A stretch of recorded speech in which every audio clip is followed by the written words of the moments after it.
elles sont passées, Aucune consigne de vote chez les Insoumis de Mélenchon. À Montreuil, pas facile de trancher sur la marche à suivre. La perspective qui est devant nous, le choix qui est devant nous, est un choix cornélien. Il y a 3 options possibles dans la consultation qui est proposée. Un vote blanc ou nul, une abstention ou un vote Macron. Il est absolument hors de question que je vote Macron. Absolument hors de question. J'ai voté Chirac en 2002 et pour quel résultat ? 15 ans plus tard, le FN n'a jamais été aussi fort. J'ai aucune envie de voir Le Pen au pouvoir, mais je pense que Macron passera. Mais il ne faut pas légitimer ce vote. Il ne faut surtout pas que Macron passe avec 82% des voix. Il est hors de question de lui donner un chèque en blanc. On a vu ce que Chirac en a fait. Macron, c'est peut-être pire encore, en fait, Macron. Je suis venue ici parce que j'ai peur, en fait. J'ai très peur de ce qui arrive. Je n'arrive pas à accepter de vendre ma dignité à un banquier, en fait. Tout simplement. Je voudrais terminer simplement sur... j'entends le bruit des bottes, le risque de ratonnade et de choses ignobles qui pourraient arriver. Mais on a un risque des deux côtés. Et ce qui m'inquiète, c'est également de donner ma légitimité à cet homme-là. Je voterai blanc, tout simplement. Je pars du postulat qu'entre le fascisme et l'esclavagisme social, c'est bonnet blanc et blanc bonnet. Moi, je fais une différence entre Marine Le Pen et Macron. C'est pas la même chose, ça a été dit, mais je pense qu'il faut le répéter. Moi, j'ai commencé à militer à Marseille dans les années 90 à Ralfron.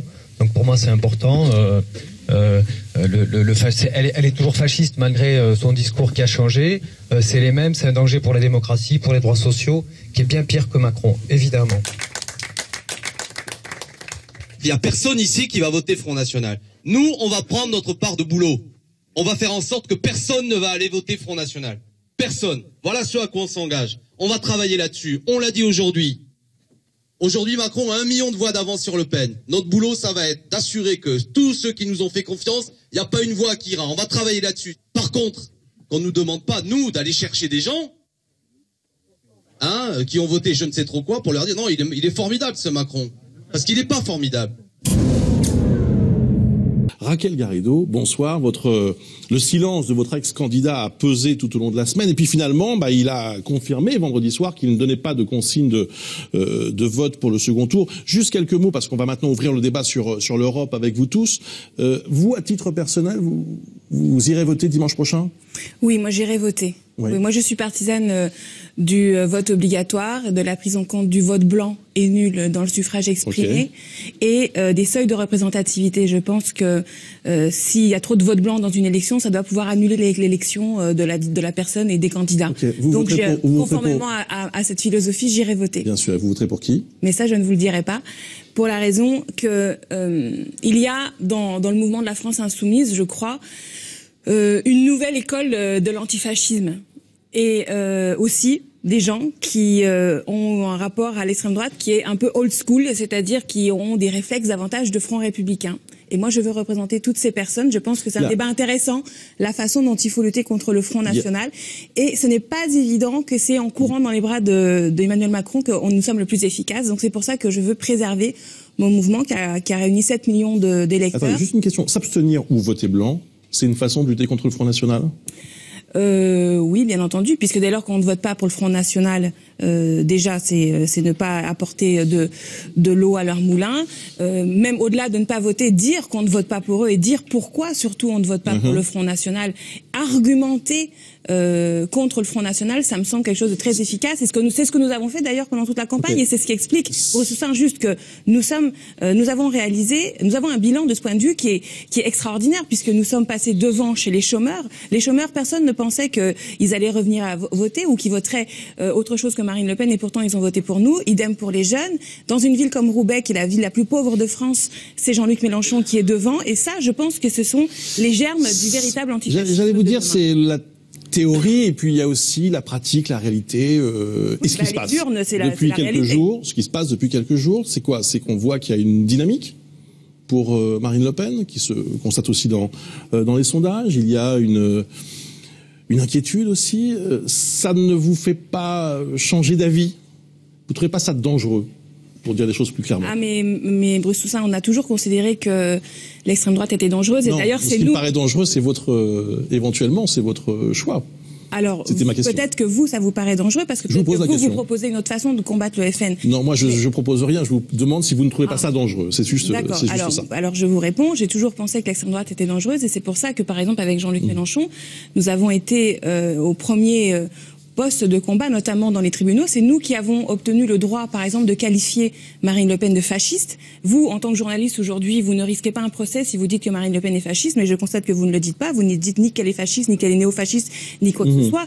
Vous avez passé, vous, pas forcément vous personnellement ou pas uniquement, mais dans les médias, de nombreuses années à dédiaboliser le Front National. Et un des arguments le plus massu pour la dédiaboliser était la soi-disant similarité avec Jean-Luc Mélenchon. Et là, à l'entre-deux-tours, j'espère quand même que tout le monde a atterri, a pris conscience de sa responsabilité, parce qu'à chaque fois que vous dites les uns et les autres qu'il y a une similarité entre Jean-Luc Mélenchon et Marine Le Pen, vous faites objectivement campagne pour Marine Le Pen. J'espère que vous en avez tous conscience.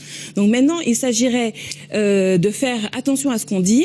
Ce qu'il faut, c'est développer des arguments réellement contre le Front National, pas de culpabiliser la terre entière. Il y a une mode, c'est les gens, par exemple, qui s'abstiennent, qui votent blanc, qui sont dans les plateaux parisiens, pour lesquels la vie, je pense à Yann Moix, par exemple, hier soir, qui a été très, très odieux vis-à-vis de Jean-Luc Mélenchon, il ne vote pas, il s'abstient. Et à la dernière seconde, voilà, lui, sa façon de rentrer dans le débat, c'est en fait s'en prendre à Jean-Luc Mélenchon. Mais il convaincre qui comme ça exactement? Quel est l'enjeu? C'est-à-dire, vous pensez vraiment que les électeurs de Jean-Luc Mélenchon, qui sont pour une société fraternelle, qui a mis en avant la société et la fierté d'une république métissée, comme dans le discours? Pourquoi vous le dites pas? On l'a dit. C'est ce qu'on dit. Mais ce que non, vous le dites pas. Mais pourquoi vous ne valez pas? Ça vous arrange de pas l'entendre peut-être. Ça doit être moi alors. S'il vous plaît. Raquel Garrido attend depuis au moins 15 minutes de prendre la parole. Moi aussi. Et vous l'aurez dans un instant.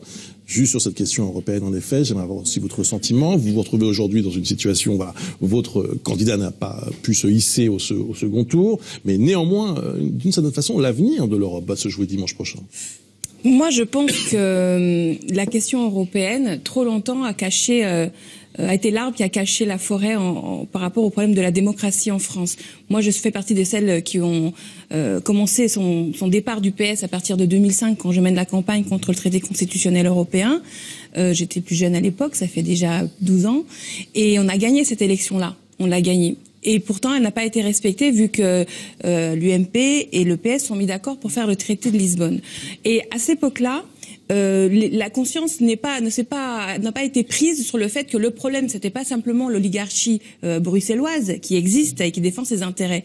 C'était aussi le problème de l'oligarchie en France. Donc moi, je dis que si vous voulez une autre Europe, il faut d'abord une 6e République en France. C'est pour ça que je me bats pour l'Assemblée constituante, pour le droit de révoquer les élus entre les élections, pour la souveraineté qui, pour moi, est une souveraineté politique. Pour moi, la souveraineté, et je termine là-dessus, c'est pas une question internationale au sens d'égalité souveraine entre les nations. La souveraineté, c'est le pouvoir qu'a le peuple de guider lui-même sa propre politique, et ça implique la 6e République. Et tous ceux qui sont au 2e tour aujourd'hui défendent la 5e République. Marine Le Pen, elle, c'est même grave, puisqu'elle a dit qu'elle était prête à faire des référendums qui étaient inconstitutionnels.